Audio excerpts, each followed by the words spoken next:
All right, welcome to the WAP Spot, Woman Aligning Power. Let's talk about sex, whether that's getting the tea or learning something new or just a random question that I'm pondering about. And we've been talking about ancestors today, Jolly, and I have a little bit of a silly thing, right? I think about this idea of how they say, God is always watching, right?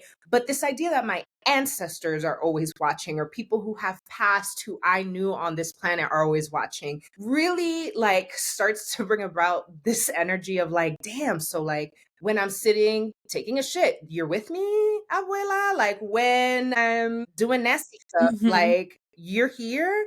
And so there's Mhm. always this energy. And sometimes like when I am fornicating, I have moments where like if I get like a flash or a download of an ancestral face, or if I'm picking up energy in the room, it really pulls me out because I'm like, are y'all watching? What is happening here? And so it has brought about this level of like shame, but also curiosity, right? Like the shame is like, Mm, oh no, I don't, are you popping up because I'm doing something wrong? Or like, are you mhm. celebrating my orgasm with me? Like, what is happening here? And so as somebody who does ancestral work as well, I'm just so Yeah. curious, like, what is your relationship with embodying, your sexuality or being sexually forward in a space where you also believe that you are always accompanied by other forces?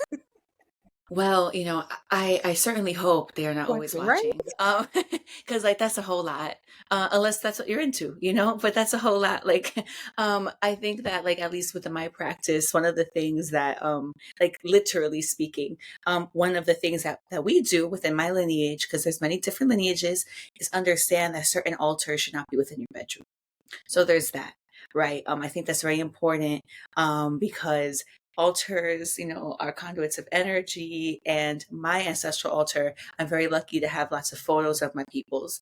And so it's like literally, I see them, and they have their own space in our home.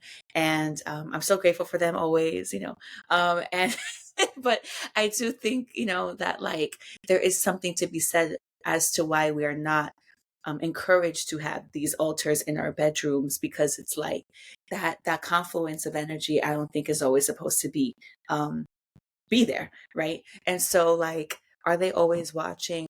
I believe that they guide us on the paths that we traverse. And I also think that, depending on like who your people are, I don't think your personality changes as an ancestor. I think who you are here is who you are there. So at least in my line, I think they'd be like, oh, absolutely. Like, I can't, I don't even want to see that, but it does bring forth an interesting conversation, right? Because like, if they are always watching, then like, what does that mean? And what does that look like? I don't, as it relates to rules, I don't think there are rules. I think that there are a trillion ways to exist. And because there are a trillion ways to exist, how can rules really exist? If there are so many different lived experiences and so many different paths and so many different things that make people happy and make people feel good, how can that, it's oxymoronic to think that there are rules, because there are no rules.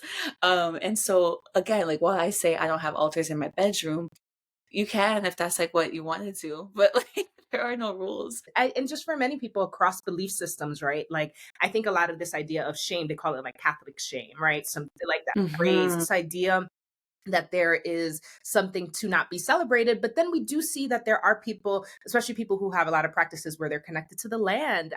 I've heard Hmm. instances of people being like, yeah, like I made love to the land, or like, and there's like a whole other section. So sometimes I think about that and I'm like, well, let me be more forgiving with myself. Like I also think they know I'm human, and they know I don't mean no Absolutely. harm. And if we got to figure it out later, then we'll figure it out later. And I'll pay my respects and get my spiritual bela for getting a little too hot and heavy in a space where they're like, hello, can you go somewhere Yeah. else?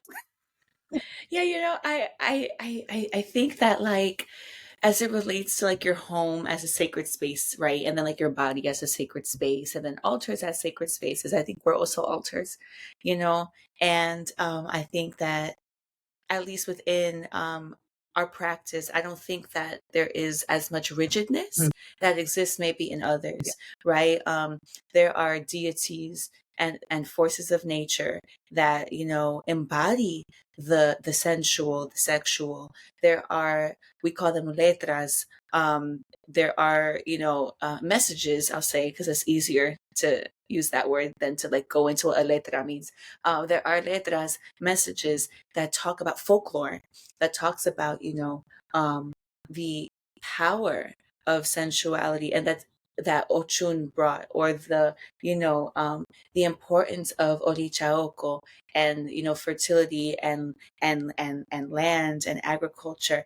That's not ancestral per se, because that's now we're moving to, you know, Orisha stuff. But um I think having the framework that like God body, God presence, spirit body, spirit presence is part of all the things. And like, there is no life without sex. You know, there is no creativity, right? Without I think without like sensuality. I think you have to really be like in something to, or like you have to feel to create across the board, even if it's like an artwork, right?